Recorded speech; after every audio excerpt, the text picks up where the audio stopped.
Welcome back. I am currently sitting in the ongoing chicken coop build, and this structure, even though it might not look like a whole lot right now, will be the future home of the hens on our farm. This week was really exciting for us because we welcomed the first farm animal to our homestead, and that came to us in the form of 8 tiny fuzzy little chicks. Get a drink for the camera. As we mentioned in last week's video, we opted for both hatching chicks and live chicks. Our hatching eggs are still incubating. We still have another 2 weeks or so to go on those, but we did receive our live chicks in the mail this week, and that was a really fun and kind of weird experience for all of us to be able to go pick up live animals at the post office. If you have never stalked a tracking number like all day, it really is a painful process. The hatchery gave us our tracking number here, and I just keep checking it. The last thing that it was marked was just that it was in Ohio last night, which is where the hatchery is. These little chicks hatched on Monday morning, were essentially scooped up into a box with a little heating pad, put in the mail, and driven on a truck from Ohio to Pennsylvania, where I received a call from our local post office saying that they were ready to be picked up. What do we got, guys? What do we got?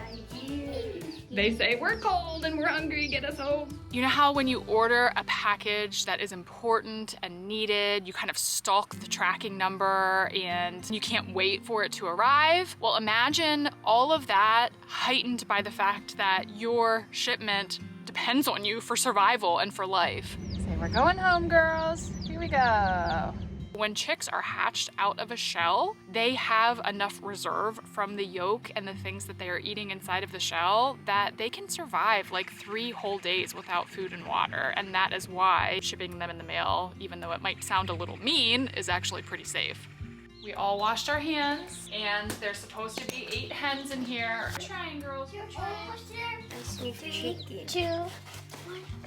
Oh. Did they all make it? I think so. Arlo, stay back. Oh my gosh, they are adorable. Okay. Chickens in general are a new concept to me. Yes, I lived with my sister for a couple of months and she has chickens, so I was able to get a little bit of hands-on time with them and was able to help in their care. But as far as incubating and bringing home live chicks, that's all a new experience for us. So we are learning as we go. So the first thing that we need to do, yeah, you can pet them.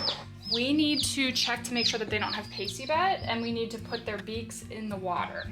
Okay, come here, sweetheart. Come here. So what we need to do, okay, we need to take a good look at their tushies. Their little butts are so This one looks nice and clean. It's okay. We're gonna take their beaks, and we're gonna put their beak in the water. Come here, sweetheart. Come here, sweet girl. There's the chicken. It ended up being really good timing for the chicks' arrival. The day that we picked them up from the post office, my friend Sabrina and I had a learning day planned with the kids. We were able to study the development of an egg. We were able to crack open an unfertilized egg and look at all of the parts. And then we were able to put all of that together with the final product, a live chick. We did do a lot of research ahead of time just to make sure that we could give these chicks the best chance of survival and give them all of the things that they need. And if you are a newbie like me and don't know what it is that a chick needs to survive, they need warmth, food, water, companionship, and clean butts. I know that sounds kind of funny, but let me explain.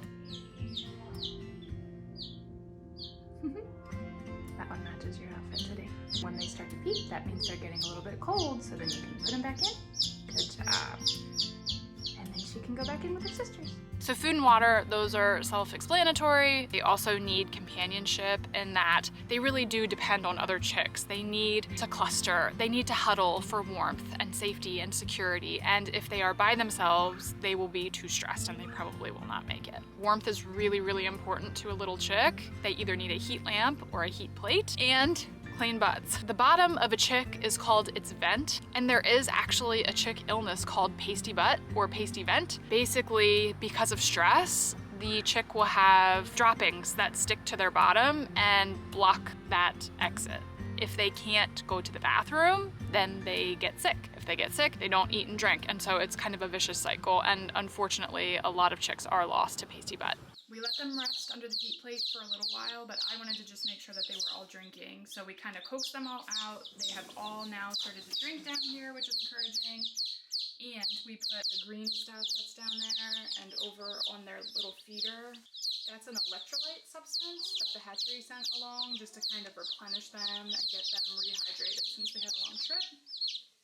So yes, there are a couple of things that chicks do need and depend on for their safety and security and well-being, but all of this comes kind of at a good time because, as most of you know, we got a puppy a couple of weeks ago. We did an entire video with 24 hours of taking care of a puppy, and dogs need a lot of training and a lot of focused attention. These chicks are easy, man. You do have to swap out their food and water and make sure it's clean. I'm not saying that you can just throw them in a box and walk away and come back in a week and expect them to be fine. However, as compared to the demands of a puppy, chickens are simple.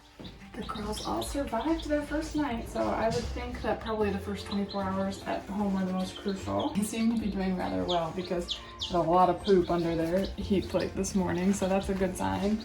They are all down at their feeder and water right now because I'm trying to clean things out underneath the heat plate. The quiet peeps are a good sign. If they're stressed out, they peep loudly. It's almost like a newborn crying. They seem to be doing really well. You Except stay back that there. we have a newbie who would love to, I think, snack on them. With fresh chicks like this, they do recommend that you use paper towels on top of whatever bedding you're choosing for the first couple of days because there is a condition called splayed legs, where if the surface that the chicks are walking on is too cushy and too uneven, they can almost have bow legs. Their legs can splay outwards instead of being upright. We're gonna let the paper towels in there for a couple more days and then we will switch over to the pellet bedding that we're gonna try to use. I do have pine chips as well, so we'll see which one we like better, but I've been told that pellets can be less messy. I'm gonna go ahead and change out the paper towel lining here. I also just gave them fresh water. You will see that in the water here that there are colored stones or beads or marbles or whatever you want to call those in the bottom there. That is because these girls are so tiny that they can actually drown in a very, very shallow amount of water, and it has been known to happen that chicks can fall into their waterers. So we want to keep that from happening, so that's why I have the stones in there. I'm gonna go ahead and change out their paper towels and get them looking all fresh and new. They're eating so well, they're so cute. After owning our chicks for a couple of days and kind of getting to know them and their personalities and their appearances, the kids and I did sit down and name them all. This one is Vanilla, and Lily got to name this one. She's a camera star. Hi. Oh, she is like a movie star. Look at her. She's like, dun, dun, dun, dun, dun. Oh, hey, Annie, Nadine, be nice What? to her. You're scaring her. Hi, Vanilla. You are beautiful. Yes, you are. And huge. This one's Brownie, and Rosie got to name this one. Hi, Oh, it Brownie. has fluff on its little feet. Oh yeah, cool. That is adorable. And some on this side. Aw, you gonna have fluffy feeders? This is how we tell this one apart from some of the others, because she has a little thing on her head, and her name is Maple. Hi, Maple. We named this one Billy, because it looks like Billie Eilish's hair. No drop. This one's name is Blackberry, and I got to name her. It's not Billy, because she doesn't have that in her hair. That Blackberry looks like a penguin. Named this one too, and her name is Pip. She's a pipsqueak. And cute. Beep, beep. So this one, Daddy and I named. In the movie Moana, Maui keeps referring to the chicken Hey Hey as Boat Snack. So this is Boat Snack. And last but not least, She's a little nervous. Who is but this? This one is Turkey. this is Turkey. I named that one. She's a little nervous right now. Turkey's freaking out. Sorry, Turk. You're okay, sweetie. She's scared. And so we have Billy, Blackberry, Vanilla, Brownie, Turkey, Boat Snack, Pip, and Maple.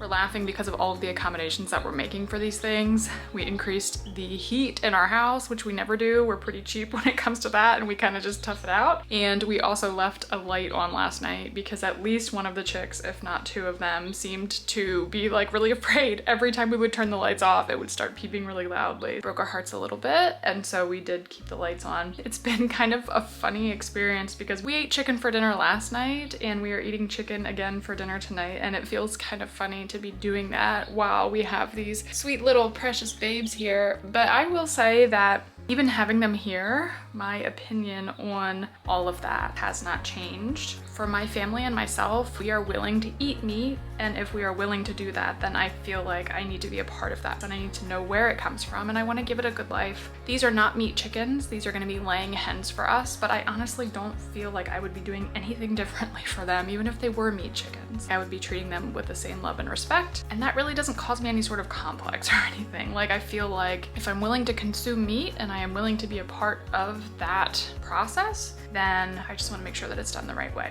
Chick life has definitely been a new, fun, and exciting adventure for our family. We can really feel and see our homestead coming to life, and it's just super satisfying to bring the first farm animal. Even though on the scale of farminess, I would say that chickens are probably at the lower end of the spectrum, considering that plenty of neighborhood backyards have chickens as well. But for us, this is a big and exciting step in the right direction.